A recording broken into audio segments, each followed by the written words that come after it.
tiraada ya duulaan idukuma nihin dhulbahanto dhulkiina uma soo socono dhulkiina fadhiya ya anaguna dhulkayagaan fadhiyeena kelmadu uu garaataam garaad cali uu ku yiri suldaan daawud dhe ayuu madashii suldaankii lagu ceelay masaariya xagga iyo magaalada qabri dahar uu ka yiri suldaan daawud isagu ma matalo ya Somaliland marka runta la isku sheegayo colaad iyo nabad waxana isaga laga weydiin maayo garaataam garaad cali weyn ognahay waa ninkii riday dagaalkii ka dhacay magaalada Laascaanood ninkii ka dambeeyay ayuu ahaa halka waxa joogay salaadiin ka socotay Somaliland iyo garaadadii beesha dhulbahanto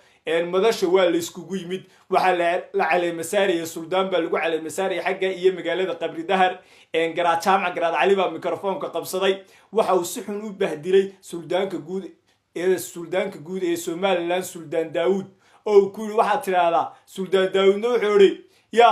dhulkiina uma soo socono dhulbahanto duulaan idukuma nihin idukuna dhulkayaga ha soo socono dhulkayaga ha ku soo duulina habeen iyo maalin dhulbahante waxa uu soo hub urursanaya yaa uu soo dhaqaalo urursanaya inuu magaalada Ceergaaba u weeraro jabkii ka gaaray magaalada Ceergaabana waa la ogaa war suldaan daawud waxaan leeyahay ma matashid Somaliland marka runta la isku sheegayo colaad iyo nabadna adiga waxba laga weydiin maayo habar jeclo ya inaad maanta u dhaafto tiraado habar jeclo afkeedina waan ku hadlaya habar jeclo deegaanada uu dagaalku hadda uu ka socdo ama deegaanada dagaaladu ay ka dhacayaan habar jeclo iyada ka gaari karta go'aan ya haduu garaataam garaad cali uu nabad uu doonayo uu garanaya nabada wadada loo maro waxba yaanu meelaha ku dhuudhuuman garaataam garaad caliyow hore habar jeclo kugu sheegtay warkacad waxay kugu tiri garaataam garaad caliyow hadaad nabad doonayso waa taqaanaa wadada nabada loo maro waxba suldaanka guud ee Somaliland suldaan daawud waxba yaanu hadalka uu ku yiri waxba yaanu qalbiga uu ku dajin ya warsool magaalada Laascaanood waa Somaliland cid wax ka bedeli karta oo haba yaraatay ma jirto meesha waxa lagu qowracay waa Somaliland markuu suldaan daawud leeyahay Soomaali weyn war Somaliland iyo Soomaaliya maxay iskaga jira bari hore aynu xamaamta kala qaadanay bari hore aynu kala goonnay laba dolo taaraynu nahay ya halka waxa ku jirta waxa la timir laf baa ku jirta garaataam garaad cali iyo suldaanka guud ee Somaliland suldaan daawud iyagu weys ogyihiin Umar Shabeel oo la oga sidoo xukuumadii hore ee talada haysay oo dhaliili jiray ayaa garaadadii beesha dhulbahante ay isku dhegdhegeen halka waxa cadaanaysa in garxajis marka horeba uu la socday dhulbahanto dagaalkii ka dhacay magaalada Laascaanoodna qayb lixaad loo ka qaatay garxajis ayaa cadaynaysa beelaha kale ee isaaq ya waxa garxajis marka laga reebo garxajis ilaa dhulbahantu la socday beelaha kale ee isaaq ya marka laga reebo garxajis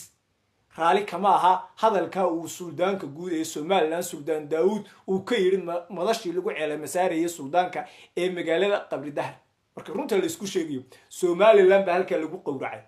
Somaliland ayaa halka lagu qowracay garaataam garaad cali uu yaqaana wadada nabada loo maro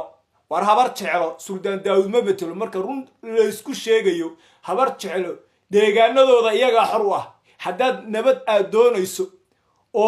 doonayso wadada nabada loo maro waa taqaana garaataam garaad caliyo ya nabad hadaad u baahan tahay oo leedahay yaan la igu soo duuy war fidna cid geel dhibaatadii ka dhacday magaalada Laascaanood dagaalkii ka dhacay magaalada Laascaanood garaataam garaad cali ayaa mas'uul ka ah oo ka dambeeyay dagaalkii ka dhacay magaalada Laascaanood waxba yaan qalbiga dhulbahante ya kelmadda uu suldaanku idinku yiri suldaan daawud waxba yaanay qalbiga idin buuxin mar habeen iyo maalin dhulbahante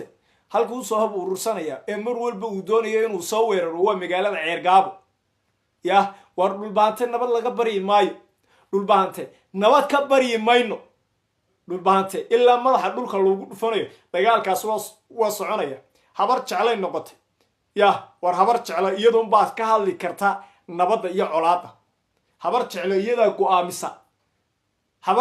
iyada go'aamisa nabadda iyo colaadda garaataam garaad cali haduu uu nabad uu doonayo oo nabadaas ay ka dhab ay tahay ya dadkiisa nabad uma waayinay wuu garanayaa wadada nabadda loo soo maro garaad jaamac garaad cali waxaan leeyahay nabadda wadada loo soo maro waa taqaanaaye u soo mar wallahi waa ayaan daro eg wixii lagu xamanayay ee wixii lagu sheegayay garxajis ayaa soo ifbaxday garxajis wuxuu cadeeyay in dagaalkii ka dhacay magaalada Laascaanood uu isagu qayb laxad loo ka qaatay waayo garaadada beesha dhulbaanta waa kuwa la socda halkaasuu markuu dagaalku ka dhacay magaalada Laascaanood suldaan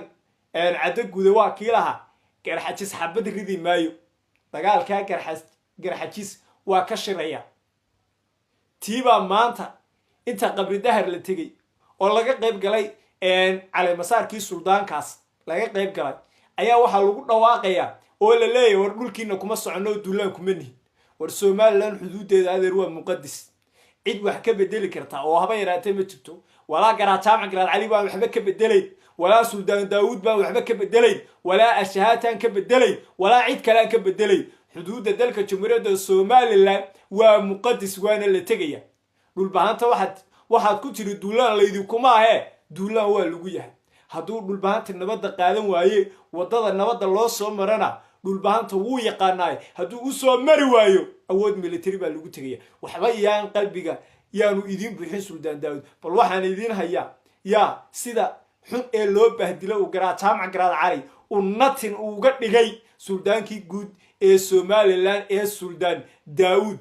hadalkii uu ku yiri garaad jaamac garaad cali dhe ayuu yiri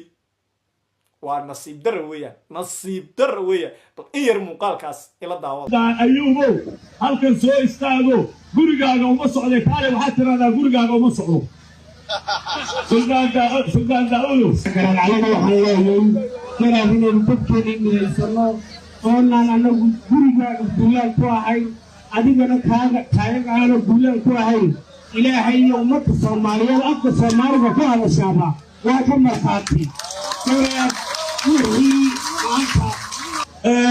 kale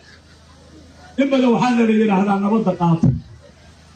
ونبض عن نقطة جنيه. هذي كاركية وقرأت سامع قرأت عليه أو صحن أبهدلي سلطان كي جود إيه سوماليلاند سلطان داود على مسار كي أنت كده علم مجالات قبل الظهر اللي جو على مسار إيه سلطانك أيها قرأت سامع قرأت عليه أنتم ميكروفون كقاطع وحو صحن أبهدلي سلطان كي جود إيه سوماليلاند سلطان داود وحكوري سلطان داود وحات هذا يا دولان إذا كمنين دول كينا كمسوا دولينو يا intii uu ku yiri garaad jaamac garaad cali dhe ayuu yiri suldaan daawud baa mikrofoonka qaatay wuxuu yiri dhulkiina duulaan kuma nihin idinkuna dhulkayga duulaan ha ku soo haanina oo ha nugu soo duulina haddaba mid baan leeyahay garaad jaamac garaad cali yow hadalka uu kugu yiri suldaan daawud waxba yaanu qalbiga iyo maskaxda yaanu ku buuxin wadada nabadda loo maro waa taqaana horay bay habar jeclo ay kugu sheegtay kugu tiri garaad jaamac garaad caliyow nabadda wadada loo soo maro waad garanaysaa ayuu soo mar waxaan nasiib daraa in Soomaaliland maanta lagu qowracay xagga iyo magaalada qabri dahar jaamac shabeel ayaynu arkaynay oo isaguna garaadadii beesha dhulbaanto ku dhegdhegayay wallahi waa nasiib daro garxajis wuxuu cadeeyay in dagaalkii ka dhacay magaalada Laascaanood iyagu ay qayb ay ka ahaayeen sool gaar ahaan magaalada Laascaanood adeer waa Soomaaliland garaad jaamac garaad calina waxba ka bedeli maayo suldaan daawudna waxba ka bedeli maayo cid wax ka bedeli karta oo haba yaraatee wallahi inaanay jirin waxaan nasiib daraa in nimankii huwanta ahaa ee isbahaystay ay doonayeen Soomaaliland inay god ay ku ridi maysaa Soomaaliland shirqooladii loo soo qodayay Soomaaliland hadduunbay ku dhacday shirqooladii loo soo qodayay Soomaaliland hadduunbay ku dhacday maninkaynu ogeyn dagaalkii ka dhacay magaalada Laascaanood inuu isagu ka dambeeyay inuu isagu ka riday magaalada Laascaanood dagaalkaas garaad jaamac garaad cali ayaa maanta si xun u baadilay suldaankii guud ee Soomaaliland suldaan daawud jaamac shabeel ya waa ninkii shalay dhulbaanta ya markii xukuumadii hore Muuse Bixi Cabdi uu talada haysay ka difaacayay ee lahaa dhulbaanta waa la xasuuqay ee u hadlayay ya ee dagaalka isaguna qayb kaga jiray meediyaha ka dagaalamayay hiilinayay